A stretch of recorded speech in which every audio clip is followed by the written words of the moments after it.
tiene hambre de democracia y libertad y la dictadura solo tiene limosnas. ¿Cómo están amigos? Bienvenidos a Noticias Importantes. Comenzamos. El tardocastrismo va camino a su próximo revés intentando comprar paz social con la venta de alimentos extras, manteniendo una represión visible que deberá ser evaluada íntegramente cuando concluyan los juicios, aunque ya la dictadura ha dejado claro que está dispuesta a matar con tal de conservar el poder, mientras continúa el hambre de comida, medicinas, apagones y el descontento popular, aunque todavía no se aprecie con claridad, especialmente por los cubanos aplastados por el comunismo de compadre sexagenario. La única oportunidad de supervivencia del tardocastrismo en una Cuba democrática estriba en su capacidad para negociar con los cubanos, no con Estados Unidos ni con la Unión Europea, un programa de reformas que conduzca a una nación con libertad y democracia, repartiéndose el costo político entre el último gabinete de la dictadura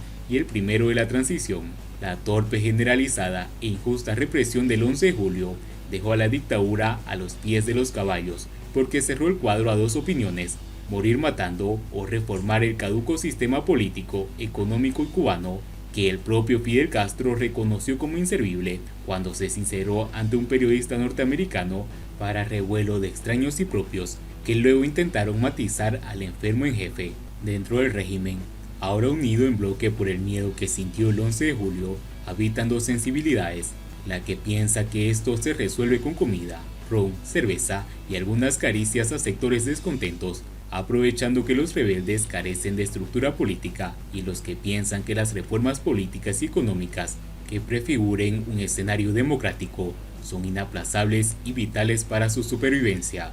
Hasta ahora va ganando el bloque duro, convencido de castigar con saña al mayor número posible de cubanos, vincularlos con Estados Unidos y la contrarrevolución externa e interna, que fueron tan sorprendidos como el poder por la revuelta popular, aunque han reaccionado con propuestas democráticas y la exigencia de liberación incondicional de los sublevados y amnistía para los presos políticos.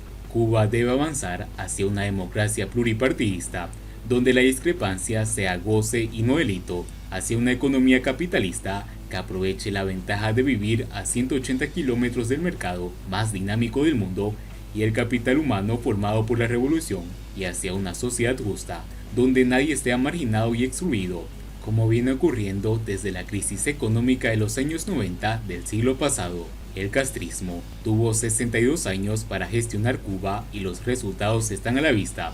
Como dicen los teóricos acobardados, el fracaso de la revolución obedece únicamente al embargo norteamericano y la desaparición de la Unión Soviética.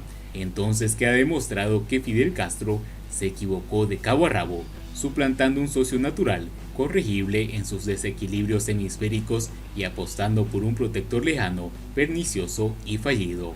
Si tanto dicen admirar a Ernesto Che Guevara, empiecen por reconocer que el Che derrotó a Fidel en su apuesta estratégica. China es una realidad injusta, pero viva. La Unión Soviética no existe.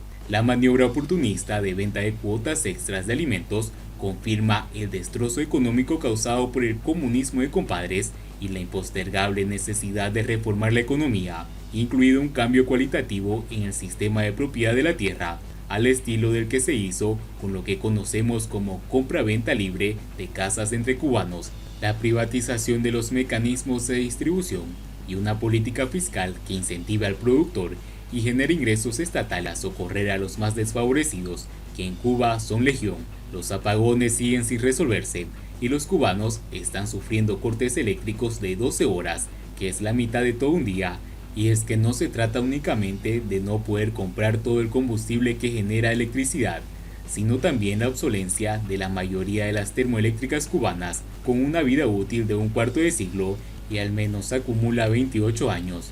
Los planes de producir electricidad con biomasa se han venido abajo por las magras zafras azucareras que, desde hace años y años, obliga a comprar azúcar a países como Francia para poder cumplir los compromisos contraídos con China y abastecer el mercado interno, mientras el resto de energías alternativas son minoritarias en la matriz eléctrica cubana, que sigue siendo ineficaz y muy dependiente de los combustibles fósiles. Ejemplos del creciente desprestigio de la dictadura tardocastrista son las reacciones del grupo comunista y otros a izquierda en publicaciones que, hasta el 11 de julio, mayoritariamente repetían la letanía de La Habana sobre el imperialismo y el bloqueo yanqui. Manuel Gari, miembro del Consejo Asesor de la publicación Viento Sur, economista, miembro de la corriente anticapitalista de Unidas Podemos, escribió: el antiimperialismo, con ser necesario en el actual laberinto cubano, no es suficiente, y al menos aún de reducir la compleja situación de Cuba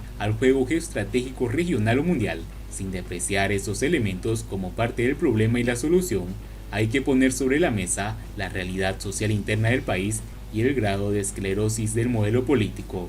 Para resistir la presión imperialista y llevar a cabo una apertura pacífica, Cuba necesitará el Partido Comunista, cierto, pero no puede aplazar más la libertad política. ¿Acaso es imposible?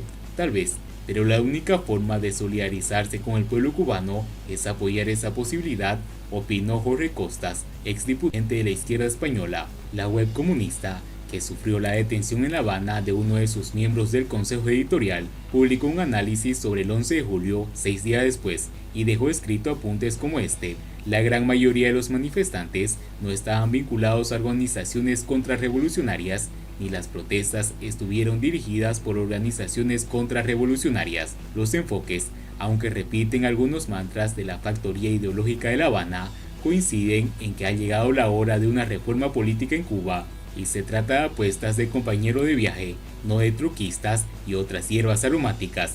Como gusta descalificar la dictadura más antigua de Occidente a quienes critican su bandaval sin rumbo.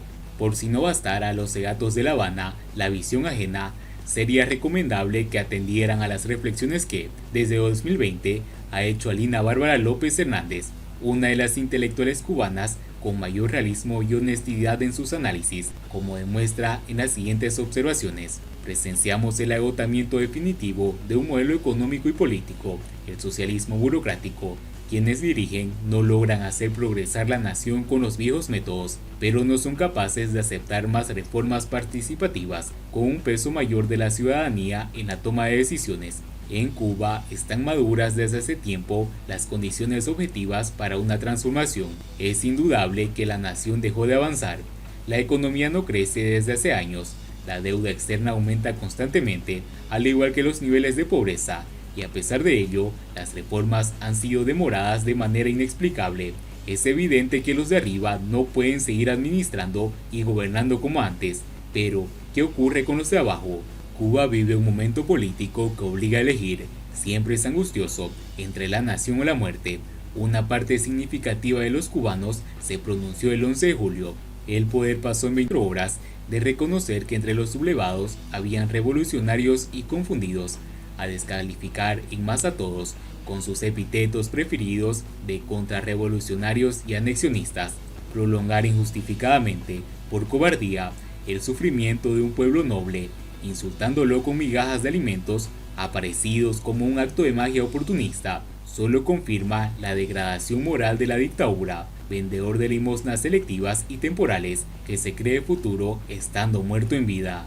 Siguiendo con las noticias, el gobierno cubano añade a la canasta básica 3 libras de arroz por consumidor hasta diciembre. Aunque no hay detalles sobre el valor o las cantidades del repentino y sorpresivo impacto de las tiendas en MLC en la mesa de los cubanos, el gobierno añade 3 libras de arroz a la canasta básica del consumidor hasta diciembre, a partir de los ingresos obtenidos por las ventas en MLC. Así anunció la ministra de Comercio Interior, Betsy Díaz Velázquez, durante una conferencia de prensa para dar a conocer los nuevos incrementos en la oferta de alimentos de la población, significativa y expeditamente aprobados después de las protestas del 11 de julio. De acuerdo con la ministra, esta oferta es posible por los ingresos obtenidos en las ventas de moneda libremente convertible, aunque no detalló el valor ni las cantidades para entender este repentino y sorpresivo impacto de las repudiadas tiendas en MLC en la mesa de los cubanos. También dijo que a partir del próximo 30 de julio comenzará un proceso gradual para todos los núcleos del país de entrega de módulos alimenticios y recientes donativos de otros países. Estos módulos se componen de arroz, granos, pastas alimenticias y azúcar. Fundamentalmente, explicó la ministra, la dictadura cubana trata de contentar al pueblo cubano con migajas, y esas migajas han llegado como donaciones de otros países. Y bien amigos, así vamos terminando las noticias. Y bien amigos, así vamos terminando las noticias importantes del día de hoy. Espero que las noticias hayan sido de su agrado. Y no olviden que nos ayudarían mucho compartiendo las noticias y así poder informar a muchas más personas de la verdadera realidad en Cuba. Patria y vida, mis